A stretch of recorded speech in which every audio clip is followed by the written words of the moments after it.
자, 그러면서 예. 미국 관계는 엉망진창으로 지금 돌아가고 있지 않습니까? 미국의 맞습니다. 외교가 예.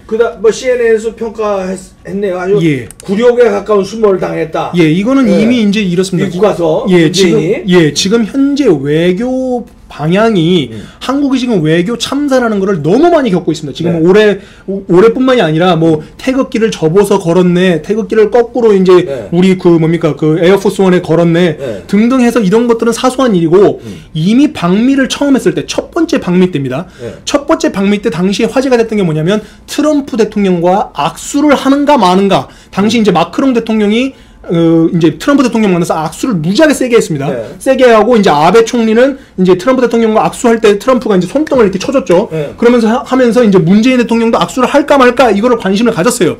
근데 당시에 우리나라 언론들은 전부 다 상당히 잘했다. 악수를 3번 정도 했고 상당히 잘했다고 평가를 했는데 사실상은 악수를 못했습니다. 왜 못했냐면은 여기가 이제 오벌 오피스인데 이게 소위 말해 악수의 방으로 불릴 정도로 우호적인 국가끼리 정상이 모이면 이 방에서 악수를 해야 합니다.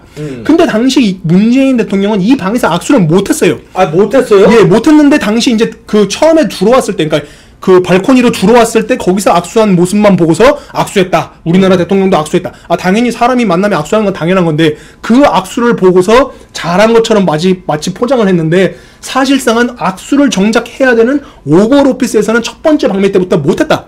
그게 지금 나온 팩트고 여기서 악수를 못한 사람 또 있죠. 독일의 메르켈 총리도 악수를 못했습니다. 아, 그래요? 당시 이제 독일과 이제 미국 특히 메르켈의 스탠스와 그 트럼프는 사이가 안 좋기로 이미 유명했기 때문에 악수를 못했기 때문에 독일 메르켈 다음으로 유일하게 오벌 오피스에서 그러니까 악수의 방에서 악수를 못한 사람은 오벌 오피스라는 건 트럼프의 그 집무실이에요. 예. 저 백악관 집무실을 오벌 오피스라고 맞습니다. 그러는데 여기서 유일하구나. 유일하게 악수 못한 거는 메르켈 다음으로 문재인 대통령이 유일하다. 여기서 아베 총리랑은 악수하면서 손등까지 이렇게 쳐주는 그런 제스처를 했는데 우리 대통령은 못했다. 그리고 당시 이랬습니다. CNN의 이제 존 컵이라는 그러니까 군사 외교 전문가가 당시 이렇게 있죠. 네, CNN 그거 한번 보시죠. 이 사람인데 이 사람이 이런 표현을 했어요. 제가 실제로 읽어드리면 트럼프 대통령이 한국 대통령에게 굴욕을 주려는 시도를 했다. 그러니까 이런 표현까지 했어요. humiliation이라는 이런 표현까지 굴욕이네요. humiliation. 예, 그런 표현까지 이미 썼기 때문에 이건 제가 하는 게 아니라 이미 스크립트도 다 나와 있습니다. 당시 이런 표현을 했을 정도로 왜냐하면은 당시 이제 우리 측 그 회담자들과 미국 측 회담자들이 모여서 얘기를 하는데 우리 측 회담자의 말을 할 차례에 트럼프 대통령이 말을 자르고 이제 얘기를 하니까 이게 상당히 굴욕적인 순간이 한국한테 왔다라는 식으로 평가를 하면서 이 상태에서 그랬죠. 그렇기 때문에 당시 이 첫 번째 방미부터는 스텝이 꼬였다. 근데 당시 국내 언론은 전부 다 이 문재인 대통령이 방미를 상당히 성공적으로 한 것처럼 지금 표현을 했습니다. 근데 사실상 여기서도 스텝이 꼬인 게 장진호 기념비에 가가지고 헌화를 합니다. 그러니까 우리나라는 현충하면 헌화를 이제 꽃 하나 들고서 이제 가서 올리는데 그렇죠. 미국은 이 헌화를 이게 큰 이런 그 꽃을 이제 헌화를 하죠. 근데 이 헌화도 했을 때 원래 정상적이면 헌화를 하고 뒤로 나오면 바로 거수경례를 해야 됩니다. 근데 문재인 대통령은 그걸 안 합니다. 그러니까 이런 것도 외교 보좌진들이나 외교부에서 정확하게 이런 얘기를 안 해주는 겁니다. 그러니까 이건 신뢰입니다. 그러니까 외교 신뢰죠. 당시에 이제 펜스 부통령도 같이 헌화를 하고 거수경례를 바로 합니다. 소위 말해 특전사라고 그렇게 자랑스럽게 얘기하는 문재인 대통령은 바로 헌화하고 나서 거수경례도 안 합니다. 그렇기 때문에 미국한테 처음에 방미 때부터 스텝이 꼬였다라는 게 이미 나왔고 두 번째 방미 때는 더 심해지죠. 이 첫 번째 방미 때도 문제가 또 있었습니다. 당시 일정 중에 보면은 국제전략문제연구소라는 싱크탱크가 있습니다. CSIS라고 거기 갔을 때의 통역관이 심지어 문정인 특보와 문재인 대통령을 헷갈려가지고 말도 문정인을 말하는데 문재인이라고 말을 했습니다. 그러니까 그런 실수도 통역도 발생을 했습니다. 그래서 통역이 바뀌었는지는 모르겠는데 당시 이제 김 행정관에서 지금 현재 최 행정관으로 바뀌었습니다. 통역이. 근데 이것도 보면은 영국식 영어를 지금 구사하는 사람 바뀌었죠. 이것도 제가 보기에는 제 개인적인 생각입니다만 영국식 영어를 하는 사람을 미국 순방 때 데려간다? 이것도 어떻게 보면 전문성이 떨어지는 겁니다. 이 영국식 표현과 이 미국식 표현도 엄연히 많이 다르기 때문에 특히나 이 외교적 실수가 나올 수 있고 단어 사용이 미묘하게 다르기 때문에 그런 일종의 그러니까 듣기에는 멋있어 보이죠. 그래서 그런 식으로 지금 추진이 됐고 두 번째 방미 때는 지금 또 다른 이제 그게 있습니다. 두 번째 방미 때 보면 이게 나옵니다. 그러니까 가서 갑자기 손 모양을 따라하기 이거 시작합니다. 똑같이 해네. 예. 이거 손 모양. 그러니까 이제 트럼프 대통령이 딱 보고 이거 뭔가 이런 표정으로 쳐다보죠. 쳐다보네. 이렇게. 예, 이게 지금 이제 왜나 따라하지? 예, 이런 손 모양을 합니다. 문재인 대통령이 지금 집권하면서 이런 손 모양 한 경우는 이때를 빼고는 제가 본 적이 없습니다. 저도 본 적이 없어요. 예, 이런 손 모양을 갑자기 따라하기 시작합니다. 그러면서 이제 넥타이 패턴도 거의 비슷한 걸 하고요. 그러니까 우리나라 지금 외교가 이런 뭐랄까요, 이 지역적인 거에 너무 지금 치중하는 상태로 가고 있습니다. 그러니까 내가 지금 당신의 손 모양을 따라하니까 한미 동맹은 굳건하다. 또 존 볼튼과 정의용 안보실장이 만났을 때는 거북선을 배치함으로써 우리는 일본에 대한 같은 스탠스를 하고 있다. 이러한 사소한 거에 지금 꼼수 아닌 꼼수를 쓰는데 지금 꼼수 퍼포먼스. 지금 집중을 하고 있다. 사진 한 장의 어떤 퍼포먼스를 꼼수. 예. 그러니까 트럼프 대통령이 굉장히 의아한 표정으로 쳐다봅니다. 이 사람은 왜 이러지? 예. 왜 나 따라하고 그래? 예, 이상하게 지금 보는 겁니다. 그러니까 이런 식으로 이런 사소한 거에 치중을 하는 외교를 하고 있는 게 지금 현재 외교 스탠스고, 지금 이 자리에서 당시에 미국 대통령 면전에서 미북 대화를 북미 대화라고 무려 3차례를 말을 합니다. 당시 이제 다행히 통역관 지금 최 행정관이 문재인이 그렇게 말을 하니까 최 행정관이 다행히 순서를 USDPRK로 정확하게 순서를 바꿔서 이제 통역을 했는데, 당시 그 영상 다 찾아보시면 분명히 이릅니다. 북미 대화는 이런 식으로 말을 합니다. 그런데 여기 있는 미국 측 통역관은 있죠. 다 듣고 있죠. 다 듣고 있죠. 트럼프는 한국말은 몰라도 여기서 다 듣고 있죠. 다 듣고 있죠. 그러면 여기서 또 해석은 여기서 통역은 그렇게 했을 거예요. 나중에 그렇게 해줄 수 있죠. 그렇기 때문에 이러한 지금 이런 게 진짜 외교 참사입니다. 정말 큰 외교 참사. 동맹국의 앞에서 적국과 동맹국이 있으면 동맹국을 당연히 앞에 놔야 되는데, 그렇죠. 적국을 앞에 놓는 이런 무지막지한 실수를 면전에 대놓고 했기 때문에 이런 식으로 지금 계속 나아가고 있다. 그래서 그리고 또 이제 존 볼튼과 정의용 그 안보실장이 만났을 때도 거북선을 배치하는 이런 꼼수도 정말로 이거는 웃기지 못할 진짜 해프닝인데, 이순신 장군이 언제부터 반일의 심볼이 됐습니까? 언제부터 반일의 상징이 됐습니까? 이순신 장군은 당시 어느 나라가 쳐들어왔어도 거기에 맞서 싸우는 국가의 장군인 거지, 일본이었기 때문에 싸운 게 아닙니다. 일본이 미워서 싸운 게 아니라 국가를 지키려고 싸운 겁니다. 영토를 지키려고 맞습니다. 싸운 거지. 난중일기 어디에서도 한 구절이라도 일본이 밉다는 말이 어디 나왔습니까? 근데 지금 현 정부는 이런 지역적인 문제에 치중하면서 마치 이순신 장군이 이 반일의 심볼인 것처럼 지금 그런 식으로 포장을 하고, 볼튼 그 보좌관 왔을 때 뒤에다가 거북선을 배치하는 이런 꼼수를 지금 부리고 있다. 네, 아까 그 사진 다시 돌아가면요. 제가 지금 조금 전에 느낀 건데 이거 보세요. 미국 세계 최강국 대통령인데 배지를 다른 국가 원수 할 때는 자기네 나라 성조기를 붙여요. 맞습니다. 왜냐면 정상회담이기 때문에. 이봐요, 문재인. 없죠. 태극기 안 붙이잖아. 예. 에휴, 이런 데서도 봤어. 맞습니다. 차이가 나는 거예요. 정상회담 하는데 다 태극기 붙이고 나가. 어떻게 태극기도 안 붙이고 저렇게, 이게 미국 대통령도 다 붙이고 나가는데. 맞습니다. 보통은 이제 2개 다 붙이는 경우도 있고, 이제 하나 절대 붙이는 경우도 자기 있고. 나라 거는 붙이고 가야지. 국가 원수끼리의 회담인데. 이거 보세요. 여기서도 나오잖아요. 이거. 맞습니다. 하여튼, 나라를 사랑하지 않는 분이라는 게. 자, 그럼 요 얘기 해주시죠. 하여튼 외교 참사를 하고 뭐 그랬는데.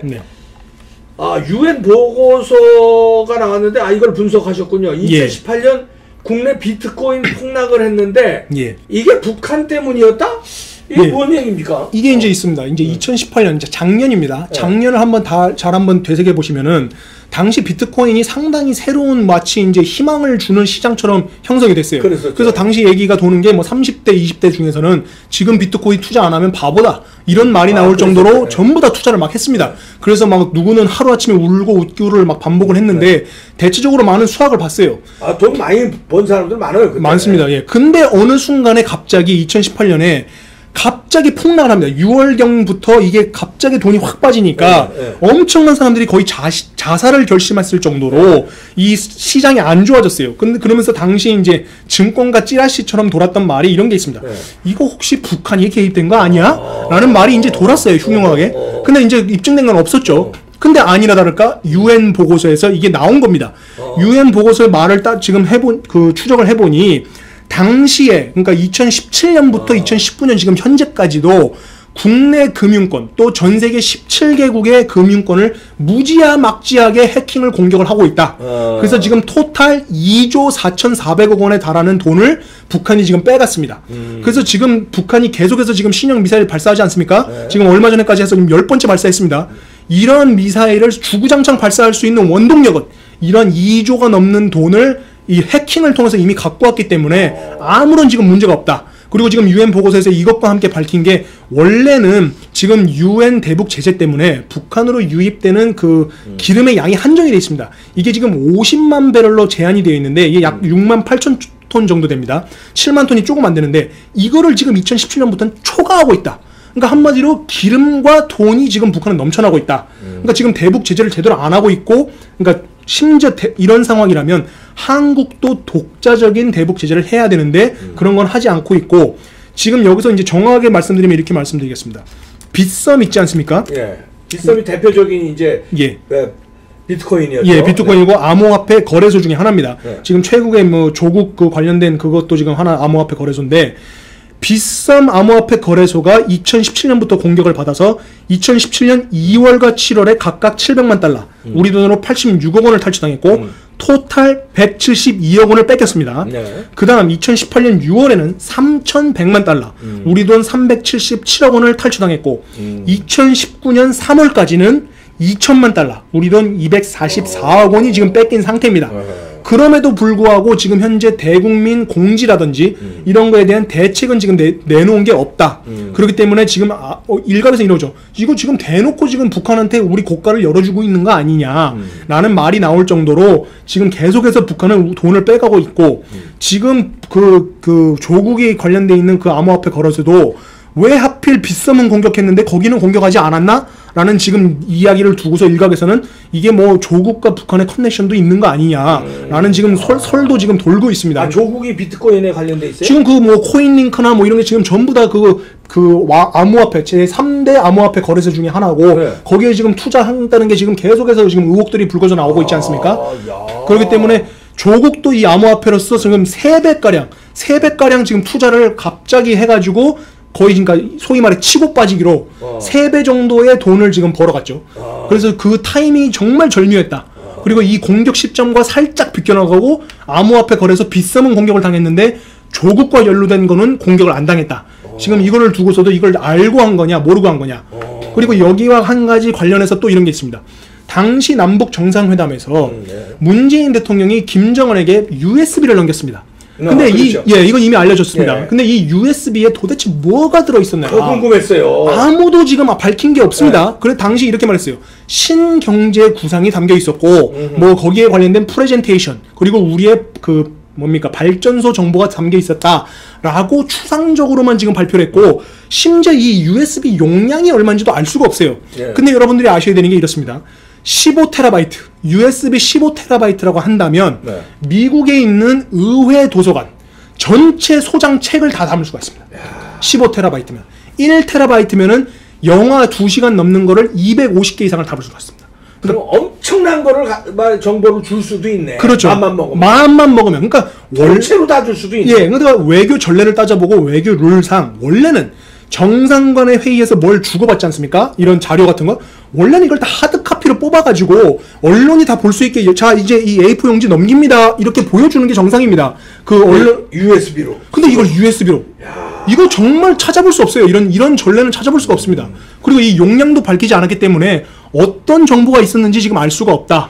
그리고 엄밀히 말하면 이렇습니다. 미국 법으로 따지면요, 미국의 간첩법 에스피오네지 액트라는 게 있습니다. 이게 타이틀 18이고 여기에 이제 794절이 있습니다.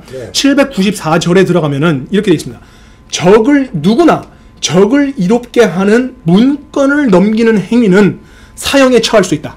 라고 미국 법에서는 규정이 되어 있어요. 예. 또는 무기징역에 처한다. 페이트리엇 액트. 예, 그게 또 페이트리엇 액트가 있고 에스피오네지 액트가 있습니다. 그렇기 때문에 만약에 엄밀한 잣대로 미국 법 기준으로 본다면 USB를 넘기는 것 자체는 간첩법의 성립이 될 수 있는 거고, 이건 여적죄로 처벌을 받을 수도 있는 겁니다. 그리고 지금 발전소 정보를 줬다고 했는데 이것도 뭘 줬는지 알 수가 없어요. 2014년에 지금 북한이 우리나라 한수력을 이미 해킹을 해서 정보를 탈취해갔습니다. 뭐 이런 설계 도면을 빼갔다고 알려졌습니다. 그런데 이런 발전소 정보를 줬다? 이건 국가 기관 인프라입니다. 원자력 발전소 정보 줬다면 큰일 나는 겁니다. 큰일 나는 겁니다. 이거 만약에 그런 거라면 진짜 핵 발전에 우리가 도움을 준 거죠. 그래서 이게 무슨 발전소 정보를 줬는지, 발전소 정보를 도대체 왜 줬는지, 이거를 명백히 밝혀야 되는데 지금까지도 밝힌 적이 없다. 그래서 지금 이런 건 상당히 위협적인 거고, 이 해킹을 통해서 지금 수백억 원의 돈이 계속 빠져나가고 있음에도 대국민 공지라든지 아무런 대책이 나온 게 없습니다. 정상적인 국가라면 이렇습니다. 미국 같은 경우는 2016년에 그 소위 말해 대선에 러시아가 해킹을 했다라는 추정이 있었고, 실제 FBI의 보고서를 통해서 확정이 됐습니다. 실제로 러시아가 공격을 했다. 이 이후에 나온 미국의 대처는 뭐냐면, 사상 처음으로 미국 사이버 사령부가 이제부터 우리는 선전포고를 하고 러시아에 사이버 응징을 하겠다라고 해서 사이버 응징을 했습니다.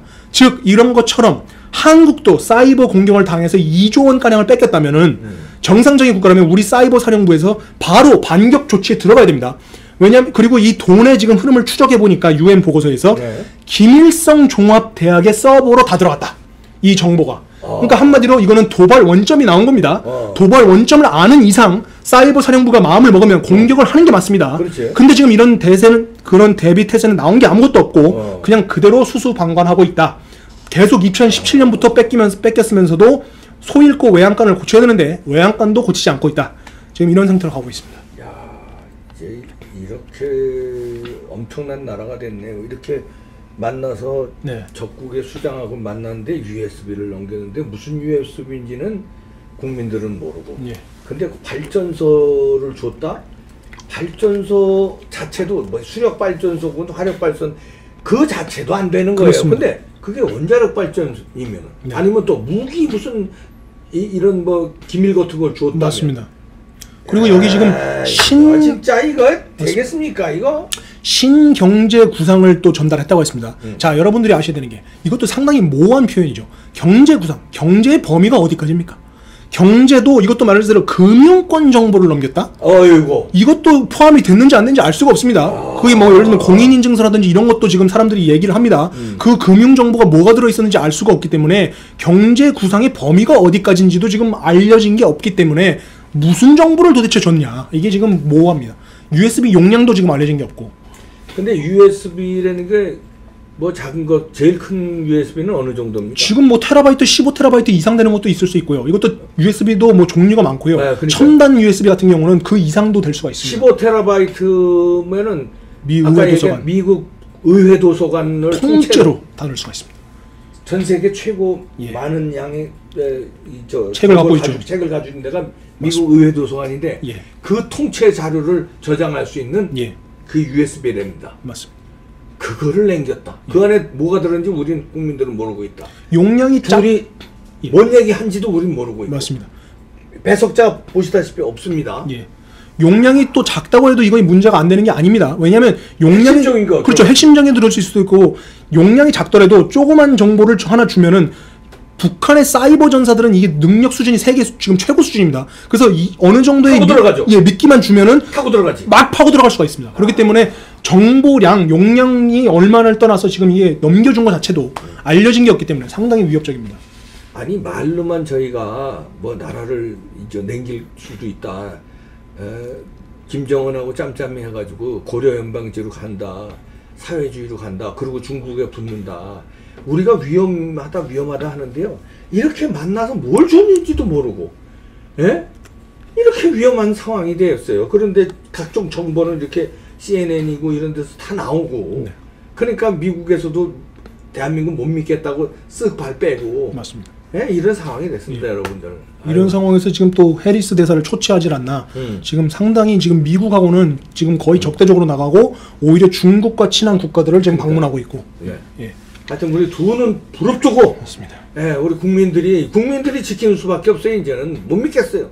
두 눈 부릅뜨고 자유 대한민국을 수호해야 되겠습니다. 여러분. 맞습니다. 추석 연휴 잘 보내고 계시죠? 행복하게 보내시죠. 구독 눌러주시고요. 네, 고맙습니다. 고맙습니다.